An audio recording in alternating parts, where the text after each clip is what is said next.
अगर किसी आर्ग्यूमेंट को लेकर सोते हैं तो उससे नींद की क्वालिटी भी खराब होती है। बहुत ज्यादा। मतलब लगता है कि डीप स्लीप आई है, बहुत साउंड स्लीप थी, बट कहीं ना कहीं वो आपके मेमोरी के अंदर रहती है, जो आपके सबकॉन्शियस को अफेक्ट करती है और आपकी स्लीप क्वालिटी को भी डिप्लीट करती है। जो भी आपका इमोशनल थॉट है, अगर आपने उसको डिसॉल्व नहीं किया, उसकी इमेजेस को, उनकी साउंड्स को डिसॉल्व नहीं किया, तो याद रखिएगा उसका आपका जो सबकॉन्शियस माइंड है उसे वो बचा कर रख लेगा। वह ये मानेगा कि ये इंपॉर्टेंट है इसके लिए, क्योंकि इसने इसमें फील किया है। So whatever you are feeling with anything, आपका माइंड उसे ले लेगा। बहुत सारे लोग जो सेंसिटिव हो जाते हैं कि मेरा पार्टनर रोजाना कुछ ऐसी बात कर देता, तो मैं कहता हूं कि देखो, वो उनको तो नहीं मैं बदल सकता, लेकिन एक काम करो कि इमेजिन करो कि आपके चारों तरफ एक खूबसूरत बबल है और इसके बाहर वो आदमी है। अब उसकी बातें आप तक आ रही हैं जो मतलब की हैं, वो बबल आपको अलाउ कर रहा है, और जो है बेकार की, इमेजिन करो वो बबल से टकरा कर बातें या तो नीचे गिर रही हैं या वापस उसके मुंह में जा रही हैं। इसे 5-7-10 एक फिल्टर लगा लो, फिल्टर लगा लो कि ये मेरा पर्सनल एरिया स्पेस है, इससे मैं अंदर नहीं आने दूंगा या आने दूंगी। नहीं तो रोजाना क्या होगा कि जिन लोगों के साथ आप अटैच्ड होते हैं वो सिग्निफिकेंट होते हैं आपके लिए, जिनके लिए आप सिग्निफिकेंट हैं, या जो लोग आपके लिए सिग्निफिकेंट हैं, हमेशा उनको ध्यान रखना चाहिए कि मैं कुछ भी यहाँ पर बोल दूंगा, इसका माइंड उसे परसीव कर लेगा। Exactly. क्योंकि वहां पर कोई बैरियर नहीं है। इसीलिए जो बातें टीचर ने आपको बहुत बचपन में बोली थी, किसी टीचर ने आपको ये कह दिया, बेटा you are a wonderful child, आज भी वो टच याद है आपको, आज भी वो बातें आपको याद हैं। और किसी ने कह दिया तुमसे कुछ नहीं होगा, और वो सिग्निफिकेंट था, वह भी याद है, बिकॉज वहां पर आपने उस मोमेंट को फील कर लिया। फील करते ही आपका रेटिकुलर एक्टिवेटिंग सिस्टम, यानी कि वो स्पेशल न्यूरॉन्स उसको पकड़ लेते हैं। वह आपकी आइडेंटिटी, आपकी वैल्यूज और आपके बिलीफ को बनाने में पूरी जिंदगी काम करते हैं। तभी कहते हैं कि शब्दों को सोच समझ कर बोला जाए। जी बिल्कुल। वो किसी के पैटर्न्स बन रहे हैं। वो किसी के पैटर्न बन रहे हैं। हम अपने शब्दों पे कंट्रोल कर सकते हैं, अपने थॉट्स और इमोशंस पे कंट्रोल कर सकते हैं, हम ये बात समझते हैं। बट लेट्स से आपने, क्योंकि ये सिग्निफिकेंट लोगों की बात करी है, तो इसलिए मैं ये सवाल पूछ रही हूँ कि आपके सामने कोई ऐसा इंसान है जिसको इन सब बातों के बारे में नहीं पता, आप उसको ये चीज़ कैसे समझा सकते हैं कि वो सोच समझ कर बोले? एक तो आपने वो फिल्टर वाली टेक्निक बताई, बट हर जगह, हर वक्त, हर मोमेंट आप वो फिल्टर लगाकर नहीं घूम सकते कि आधी बातें सुनी, आधी बातें इग्नोर कर दी। How to tell the other person कि उसकी ये बातें या उसके ये विचार या उसका ये एक्सप्रेशन जो है वो अफेक्ट कर रहा है, सामने वाले को कैसे कंट्रोल किया जाए? देखिए, सामने वाले को अगर आप कंट्रोल करने पर आ गए तो उसमें आप अपनी एनर्जी को वेस्ट कर रहे हैं। एब्सोल्युटली। और वो जरूरी नहीं कि वो बदले, हो सकता है कि वह उस पैटर्न को और ज्यादा स्ट्रॉन्ग कर ले। कई बार लोग एक अच्छे रिश्ते में भी होकर इंटरनल वर्ल्ड में वो अपने लिए रिवेंजफुल होते हैं, और रिवेंज अपने पार्टनर के ऊपर निकलता है। याद रखना, जब हम किसी को एब्यूज करते हैं, वो एब्यूज उसने नहीं हमें दी, वो हमारे अंदर थी। जब लोग कहते हैं ये आदमी मुझे गुस्सा दिलाता है, तो मैं कहता हूँ ये आदमी तुम्हें गुस्सा नहीं दिलाता, गुस्सा तुम्हारे अंदर है, ये मात्र ट्रिगर है। धूल में एलर्जी नहीं है, अगर होती तो सबको होती।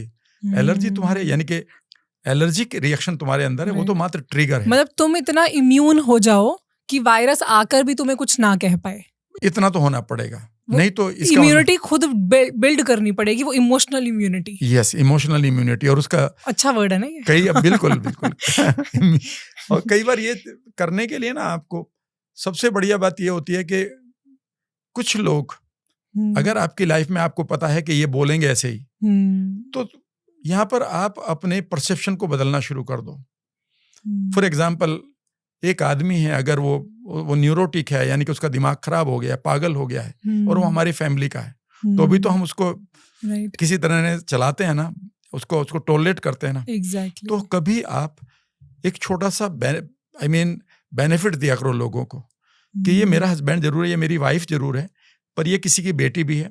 पता नहीं इसके चाइल्डहुड में कितनी मार कुटाई हुई है, कहाँ से ये आई है, कितनी बार इसके सपने टूटे हैं, कितनी बार इसके उसके आंसू अपने रुके। क्या पैटर्न्स हैं, उसका अपना क्या पास्ट है, उसे लेकर ये एक रोल में आई है या आया है। जी। तो कई बार मैं कहता हूँ, यार जिसको तुम ये कहते हो कि ये परफेक्ट पति होना चाहिए, तो रोल तो आप परफेक्ट दे रहे हो, और निभाने वाला इम्परफेक्ट है। तो people are work in progress. वो हाईवे नहीं है, they are work in progress. और अगर आपको जीवन में खुश रहना है ना, तो मेरे एक मेंटोर ने मुझे 21 साल की उम्र में एक वर्ड सिखाया था। क्या? वो था कि अगर बेटा इस जिंदगी में जीना है ना, तो पर पर्सन पर डे 50 गलतियों को माफ करना सीख ले, वरना तू अपना खून जलाता रहेगा और बीमार रहेगा। ये दुनिया नहीं बदलेगी, ये अब तक नहीं बदली, ये तेरे लिए क्यों बदलेगी? और ये जितने लोग बदलने का तुझसे वायदा रात को करेंगे, सुबह फिर वैसे ही मिलेंगे। तो ये तो एक पेंडुलम है, इधर जाएगा पहले फिर इधर जाएगा फिजिक्स के अनुसार। तो तुम क्या है कि पेंडुलम इधर चला गया तो तुम भी धीरे आगे खड़े हो गए, यहां से गया इधर चला गया तुम इधर खड़े हो। तो समझ लीजिएगा कि आज ये ऐसे करेगा तो कल ऐसे भी करेगा, पर ऐसे करेगा तो दुखी ना हो, क्योंकि ये कल ऐसे भी करेगा। बहुत बहुत बढ़िया। तो आपको लॉजिकली मैंने समझा दिया। 50 गलतियां माफ कर दो। आई एम श्योर आप बेनिफिट में ही रहोगे, फिर इतनी गलतियां करते नहीं है लोग।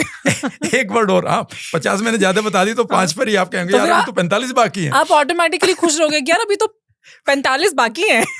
और दूसरी बात, एक बात बताता हूँ मैं आपको, जो मैं अक्सर अपने परिवार को बताता हूँ, जो परिवार का मतलब है मेरे पार्टिसिपेंट जी। मैं कहता हूँ कि जब वो कहते हैं कि राम सर मेरे पार्टनर को ठीक कर दो तो मैं खुश हो जाऊंगा या हो जाऊंगी, तो मैं एक ही बात कहता हूँ कि आप मुझसे ये कह रहे हैं कि मैं टाइगर को वेजिटेरियन बना दूं।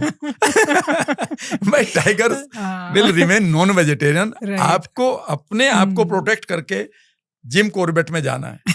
आप ये कह रहे हैं कि नहीं सर ये को वेजिटेरियन हो जाए, भैया वो शेर है, वो नॉन वेजिटेरियन ही रहेगा और वो अपने तरीके से खाएगा। कई बार लोग कहते हैं वो ऐसे नहीं ऐसे कर, तो मैं कहता हूँ तो टाइगर जब आपके सामने है तो फिर आप ये कहेंगे मेरा नाम राम वर्मा है, थोड़ा सा यहाँ से काट लेना। वो कहेगा तो मेरे लिए फूड है, अब तू बैठा रहे, जब मैं चाहूंगा तब खाऊंगा, और जैसे मैं उठूंगा वो भी उठ जाएगा, बैठा रहो।